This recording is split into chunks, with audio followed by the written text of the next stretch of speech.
Hello friends, இன்றைக்கி நம்ம ஒரு நைட் டின்னர் ரெசிபி தாங்க பார்க்க போகிறோம். ரெஸ்டாரண்ட்டில் கிடைக்கிற மாதிரியே நல்ல பலூன் மாதிரி ஃப்ளஃபியான சோளா பூரி தாங்க இன்றைக்கி ரெடி பண்ண போகிறேன். ஃப்ளஃபியாக பூரி உப்பி வரத்துக்கு என்ன மாதிரி டிப்ஸ் யூஸ் பண்ணணும் அப்படின்ற ஃபுல் டீட்டெயில் வீடியோ தாங்க பார்க்க போகிறோம். அடுத்து சோளா பூரிக்கு நல்ல மேட்சிங்கான சன்னா மசாலாவும் ரெடி பண்ண போகிறேன். சோளா பூரிக்கும் சன்னா மசாலாவுக்கும் டேஸ்ட்டு ரொம்பவே அட்டகாசமாக இருக்கும். வாங்க, இந்த வீடியோவில் நிறைய டிப்ஸ் அண்ட் ட்ரிக்ஸ் எல்லாம் இருக்குது. வீடியோ ஸ்கிப் பண்ணாமல் பாருங்கள். நம்ம சேனலில் முதல் முறையாக பார்த்தீங்கன்னா மறக்காமல் நம்ம விகாஸ் சமையலை சப்ஸ்கிரைப் பண்ணிட்டு பக்கத்தில் இருக்கக்கூடிய பெல் ஐக்கானை கிளிக் பண்ணிக்கோங்க. வாங்க ரெசிபி பார்க்கலாம்.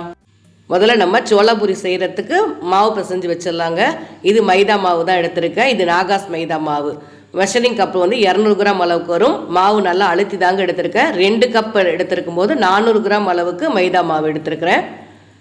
அதுக்கு 4 டேபிள் ஸ்பூன் அளவுக்கு ரவா சேர்த்துக்கிறேன். 1, இது 2வது டேபிள் ஸ்பூன், இது அடுத்து 3வது டேபிள் ஸ்பூன், அடுத்து 4வது டேபிள் ஸ்பூன். 400 கிராம் மாவுக்கு 4 டேபிள் ஸ்பூன் அளவுக்கு ரவா சேர்த்துருக்கேன். 4 டேபிள் ஸ்பூன் அளவுக்கு தயிர் சேர்த்துக்கலாம். கொஞ்சம் புளிப்பு தயிர், புளிப்பு இல்லாத தயிர் எப்படி வேணாலும் சேர்த்துக்கலாங்க. இது 2வது டேபிள் ஸ்பூன், அடுத்து 3வது டேபிள் ஸ்பூன், 4வது டேபிள் ஸ்பூன். 4 டேபிள் ஸ்பூன் அளவுக்கு தயிர் சேர்த்துக்கோங்க. அளவுகள் மாற்றாமல் போட்டுக்கோங்க, கரெக்டாக வரும். 1/2 டேபிள் ஸ்பூன் அளவுக்கு ஆப்ப சோடா, 1 டீஸ்பூன் அளவுக்கு டேபிள் சால்ட், 1 டீஸ்பூன் அளவுக்கு எண்ணெய், சமையல் எண்ணெய் சேர்த்துக்கோங்க. சேர்த்துட்டு அதில் வந்து ஒரு மெஷரிங் கப்பில் 1/2 கப் அளவு தண்ணி எடுத்து வச்சுருக்கேன். முதல்ல நம்ம ஒரு ஸ்பூன் வச்சுட்டு மாவு எல்லாத்தையும் சேர்த்து நல்லா மிக்ஸ் பண்ணிக்கலாம். உப்பு, ஆப்ப சோடா, எண்ணெய் எல்லாமே சேர்த்து நல்லா ஒரு தடவை மிக்ஸ் பண்ணிக்குவோம். தயிர் எல்லாமே சேர்த்து நல்லா மிக்ஸ் பண்ணிவிட்டு அதுக்கப்புறம் தண்ணி சேர்த்து நம்ம மாவு பிசைஞ்சுக்கலாம். இந்த 400 கிராம் மாவுக்கு 1/2 கப் அளவு தண்ணி ரொம்பவே கரெக்டாக இருக்கும். 1/2 கப் எடுத்துட்டு 3/4 தண்ணி சேர்த்துட்டாங்க. கொஞ்சம் 1 ஸ்பூன் அளவுக்கு தண்ணி வச்சுருக்கேன். நம்ம பிசைஞ்சிட்டு திரும்ப தேவையான அளவு சேர்த்துக்கலாம். நல்ல மாவு நல்லா கெட்டியமான பதத்தில் இருக்கணும். மீதி இருக்கிற தண்ணியை ஊற்றிட்டாங்க. எனக்கு இந்த மாவு பிசைகிறதுக்கு 1/2 கப் அளவு தண்ணி ரொம்பவே கரெக்டாக இருந்தது. கையில் வந்து மாவு ஒட்டவே கூடாது. அந்த மாதிரி நல்லா அழுத்தி பிசைஞ்சுக்கோங்க. மாவு நல்லா நமக்கு திக்காக இருந்தால் தான் பூரி நல்லா ஃப்ளஃபியாக உப்பி வரும். மாவு ரொம்ப தளர்த்தியாக இருந்துச்சுன்னா பூரி உப்பி வராதுங்க. அதனால் நல்லா கெட்டியமான மாவாக பிசைஞ்சுக்கோங்க. நல்லா 2லேருந்து 3 நிமிஷம் நல்லா அழுத்தி பிசைஞ்சிட்டு 1 டீஸ்பூன் அளவுக்கு எண்ணெய் சேர்த்துட்டு, மாவு காயாமல் இருக்கிறதுக்காக எண்ணெய் சேர்த்துருக்கேன். எண்ணெய் சேர்த்துட்டு அப்படியே ஒரு மூடி போட்டு மூடி வச்சிடலாம். இந்த மாவு பார்த்திங்கன்னா ஒரு 1.5 மணி நேரம் நல்லாவே ஊறட்டுங்க. அதுக்குள்ளே நம்ம சன்னா மசாலா நம்ம ரெடி பண்ணிடலாம். இந்த கப்பு 200 கிராம், ஒரு மெஷரிங் கப்பில் 1 கப் 200 கிராம் அளவுக்கு கொண்டக்கடலை எடுத்து காலையிலேயே ஊற வச்சுட்டேன்.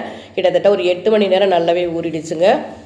நல்லா அலம்பிட்டு திரும்ப வந்து 1 கப் கொண்டக்கடலைக்கு 2.5 கப் அளவு தண்ணி சேர்த்துருக்கேன். 1 டீஸ்பூன் அளவுக்கு கல்லுப்பு சேர்த்துக்கிறேன். அப்படியே குக்கர் மூடி போட்டுட்டு சின்ன பர்னரில் வச்சு 6லேருந்து 7 விசில் வேக வச்சு எடுத்துக்கலாங்க. குக்கரில் கொண்டக்கடலை வெந்துட்டு இருக்கட்டும். அதுக்குள்ளே நம்ம வெங்காயம், தக்காளி எல்லாம் கட் பண்ணிக்கலாம். 4 மீடியம் சைஸ் வெங்காயம் எடுத்திருக்கேன். நல்லா பொடியாக கட் பண்ணி எடுத்துக்கோங்க. வெங்காயம் நமக்கு நல்லா பொடியாகவே கட் பண்ணி எடுத்துக்கணும். அடுத்து ஒரு பேன் எடுத்து வச்சுட்டேன். 3 டேபிள் ஸ்பூன் அளவுக்கு எண்ணெய் சேர்த்துருக்கேன். எண்ணெய் நல்லா சூடு வந்ததுக்கப்புறம் 3/4 டீஸ்பூன் அளவுக்கு ஜீரகம், ஒரு 3லேருந்து 4 துண்டு பட்டை, 4 ஏலக்காய், 2 கிராம்பு. ஜீரகமாக நல்லா பொரிஞ்சிருச்சு. இப்போ மெஷரிங் கப்பில் 2 கப் அளவுக்கு வெங்காயம், 2 கப் அளவு வெங்காயம் சேர்த்துக்கிறேன். வெங்காயம் பார்த்திங்கன்னா நல்லாவே வதங்கணும். நல்லா நிறம் மாறி வரணும். அந்த அளவுக்கு நல்லா வதக்கிக்கலாம். இதில் கல்பாசி, அன்னாசி பூ அதெல்லாம் இருந்தால் நீங்கள் சேர்த்துக்கோங்க. வெங்காயம் நல்லா வதங்குறதுக்கு ஒரு 1/2 டீஸ்பூன் அளவுக்கு உப்பு சேர்த்துருக்குறேன். உப்பு சேர்த்தோம்னா சீக்கிரமாக வெங்காயம் நல்லா வதங்கி வந்துடும். நமக்கு நல்லா கோல்டன் ப்ரௌனாக வரணுங்க. அந்த அளவுக்கு நல்லா வெங்காயம் வதங்கணும். அது வதங்கிட்டு இருக்க கேப்பில் நம்ம தக்காளி கட் பண்ணி அரைச்சிட்டு வந்துடலாம். 3 பெரிய தக்காளி எடுத்து வச்சுருக்கேன். கட் பண்ணி எடுத்துக்கலாம். சும்மா ரஃப்பாக கட் பண்ணி எடுத்துக்கோங்க. மெஷரிங் கப்பில் 1.5 கப் அளவுக்கு இருக்குது. நல்லா ஃபைனாக அரைச்சிடுங்க. தக்காளி பார்த்திங்கன்னா நல்லா ஃபைனாக அரைச்சி எடுத்துகிட்டு வந்துடுங்க. அடுத்து இஞ்சி பூண்டு பேஸ்ட் நம்ம ரெடி பண்ணிக்கலாம். நல்லா ஃப்ரெஷ்ஷாக போட்டுக்கோங்க. இஞ்சி பூண்டெல்லாம் டேஸ்ட்டு ரொம்பவே நல்லாயிருக்கும். 6லேருந்து 7 பல் பூண்டு, ஒரு சின்ன துண்டு இஞ்சி பூண்டு பேஸ்ட்டும் ரெடி பண்ணிக்கலாம். தக்காளியும் அரைச்சி எடுத்துகிட்டு வந்துடலாம். வெங்காயம் பார்த்திங்கன்னா ஓரளவுக்கு பாதி அளவுக்கு நல்லாவே வதங்கி வந்துடுச்சு. ஒரு மூடி போட்டு மூடி வச்சிடலாம். மூடி போட்டோம்னா நமக்கு சீக்கிரமாக நல்லா நிறம் மாறி வந்துடும். இன்னமும் வதங்கணுங்க. ஒரு 70% தான் நல்லா வதங்கியிருக்கு. இன்னமும் நல்லா வெங்காயம் நீங்கள் எந்த அளவுக்கு வதக்குறீங்களோ அந்த அளவுக்கு டேஸ்ட்டு ரொம்பவே நல்லாயிருக்கும். கலரும் ரொம்ப நல்லா இருக்கும். வெங்காயம் இந்த பாருங்கள் இந்த மாதிரி ப்ரௌன் நிறத்துக்கு நல்லா வதங்கி வந்துருச்சு. இந்த ஸ்டேஜில் 2 டேபிள் ஸ்பூன் அளவுக்கு இஞ்சி பூண்டு பேஸ்ட், நல்லா ஃப்ரெஷ்ஷான இஞ்சி பூண்டு போடும்போது நல்லா வாசனையும் நல்லாயிருக்கும், டேஸ்ட்டும் ரொம்பவே சூப்பராக இருக்கும். இஞ்சி பூண்டோட பச்சை வாசனை போகிற வரைக்கும் நல்லாவே வதக்கிக்கோங்க. நல்லா வதங்கிடுச்சுங்க. இந்த ஸ்டேஜில் நம்ம ஒரு பொடியாக நம்ம சேர்த்துக்கலாம். அடுப்பலமாக லோ ஃப்ளேமில் வச்சுக்கோங்க. 1 டீஸ்பூன் அளவுக்கு தனி மிளகாய்த்தூள், 1.5 டீஸ்பூன் அளவுக்கு தனி மிளகாய்த்தூள், 2 டீஸ்பூன் அளவுக்கு மல்லித்தூள், 1 டீஸ்பூன் அளவுக்கு காஷ்மீரி மிளகாய்த்தூள், 1/2 டீஸ்பூன் அளவுக்கு மஞ்சள் தூள். அடுத்து சோலை மசாலா, சன்னா மசாலா பவுடர் பார்த்திங்கன்னா 2 டீஸ்பூன் அளவுக்கு சேர்த்துக்கிறேன். 1 டீஸ்பூன் அளவுக்கு கறி மசால் தூள். அடுப்பை நல்லா லோ ஃப்ளேமில் வச்சுட்டு எல்லா பொடியும் சேர்த்துக்கலாம். சேர்த்துட்டு நல்லா வதக்கிக்கோங்க. ஒரு 2 நிமிஷம், 2லேருந்து 3 நிமிஷம் பொடியோட பச்சை வாசனை போகிற வரைக்கும் நல்லா வதக்கிட்டு அரைச்சி வச்ச தக்காளி பேஸ்ட்டை சேர்த்துக்கலாம். தக்காளி சேர்த்துட்டு நல்லா வதக்கிக்கோங்க. நமக்கு எண்ணெய் பிரிஞ்சு வரணும் அந்த அளவுக்கு நல்லா வதக்கிக்கோங்க. கலர் பார்த்திங்களா சூப்பராக இருக்குங்க. அடி பிடிக்காமல் நல்லா வதக்கிக்கலாம். அடுப்பை லோ ஃப்ளேமில் போட்டு மூடி வச்சிடுறேன். எண்ணெய் பிரிஞ்சு வரட்டும். அடுத்து நமக்கு கொண்டக்கடலை பார்த்திங்கன்னா ஒரு 6லேருந்து 7 விசில் நல்லா வேக வச்சு எடுத்துட்டோங்க. நமக்கு கொண்டக்கடலை எந்த அளவுக்கு நமக்கு சாஃப்டாக இருக்கோ அந்த அளவுக்கு டேஸ்ட்டு ரொம்பவே நல்லாயிருக்கும். சன்னா மசாலா பார்த்திங்கன்னா டேஸ்ட்டு ரொம்பவே நல்லாயிருக்கும். கொண்டக்கடலையும் நல்லா வெந்துருச்சு. தக்காளி பொடியோட வாசனை பச்சை வாசனை எல்லாமே போயிடுச்சுங்க. இந்த ஸ்டேஜில் நம்ம வேக வச்ச கொண்டக்கடலையை சேர்த்துக்கலாம்.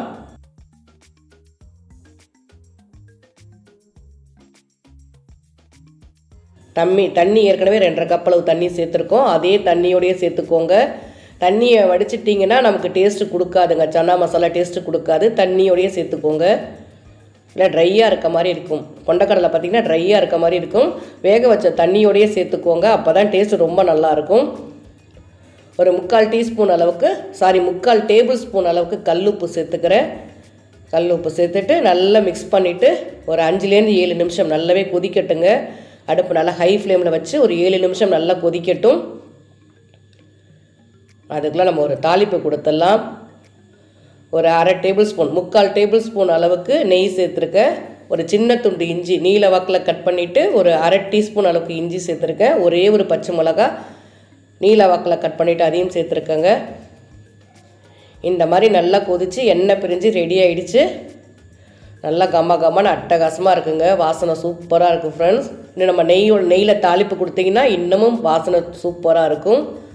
அடுத்து லைட்டாக ஒரு இஞ்சி ஃப்ளேவர், பச்சை மிளகா சின்னதாக நெய்யில் வதக்கின பச்சை மிளகா, கொஞ்சமாக கசூரி மேத்தி எடுத்துகிட்டு நல்லா க்ரஷ் பண்ணி சேர்த்துக்கோங்க. இந்த மாதிரி நீங்கள் செஞ்சு பாருங்கள். நம்ம ரெஸ்டாரண்ட்டில் கிடைக்கிற மாதிரியான சோலை மசாலா, சன்னா மசாலா சூப்பராக இருக்கும். ட்ரை பண்ணிவிட்டு உங்கள் கமெண்ட்டில் சொல்லுங்கள் ஃப்ரெண்ட்ஸ். அடுப்பு லோ ஃப்ளேமில் தான் வச்சுருக்கேன். நல்லா மிக்ஸ் பண்ணிக்கிறேன். உப்பு காரம்லாம் ரொம்பவே கரெக்டாக டேஸ்ட்டு சூப்பராக இருக்குது. நமக்கு சன்னா மசாலா ரெடி ஆகிடுச்சுங்க. அடுத்து நம்ம பூரி ரெடி பண்ணிக்கலாம்.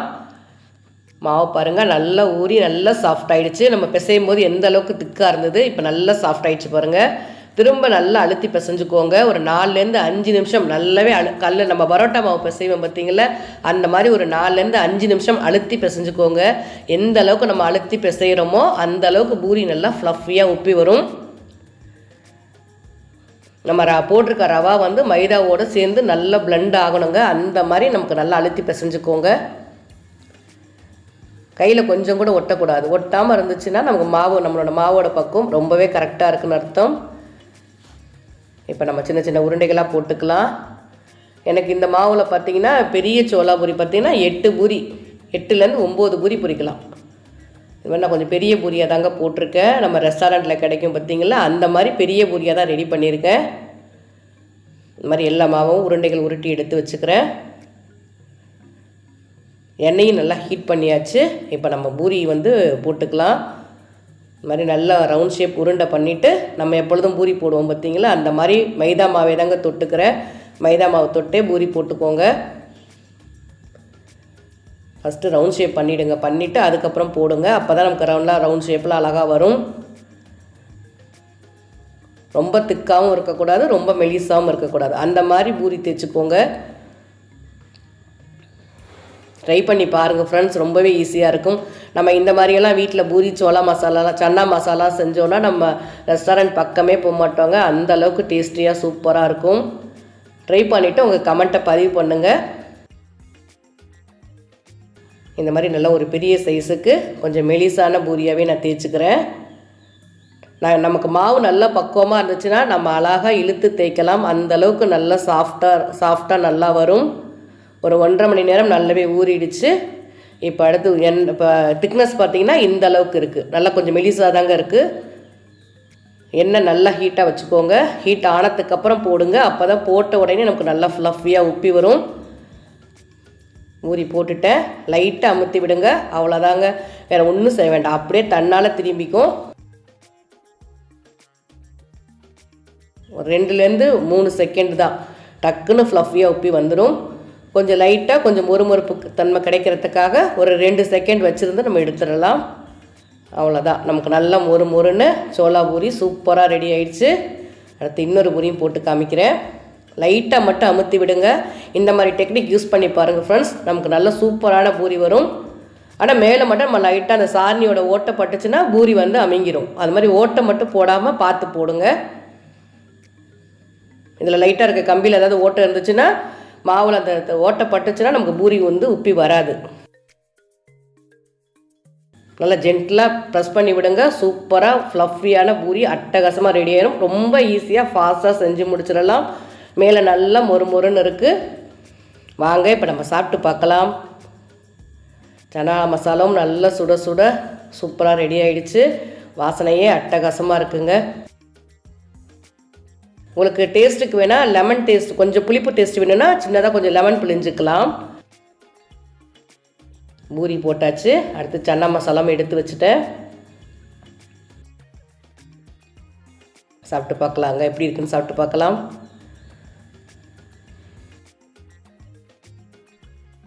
இந்த அளவுக்கு நல்லா மொறுன்னு இருக்கும். நம்ம பிச்சு சாப்பிடும்போது நல்லா சாஃப்டாக இருக்கும். பூரிக்கும் சன்னா மசாலாவுக்கும் டேஸ்ட்டு பார்த்திங்கன்னா ரொம்பவே அட்டகாசமாக இருக்குது. ட்ரை பண்ணி பார்த்துட்டு உங்கள் கமெண்ட்டை சொல்லுங்கள். என்னோடய ரெசிபிலாம் உங்களுக்கு பிடிச்சிருந்ததுன்னா மறக்காமல் ஒரே லைக் மட்டும் கொடுங்க.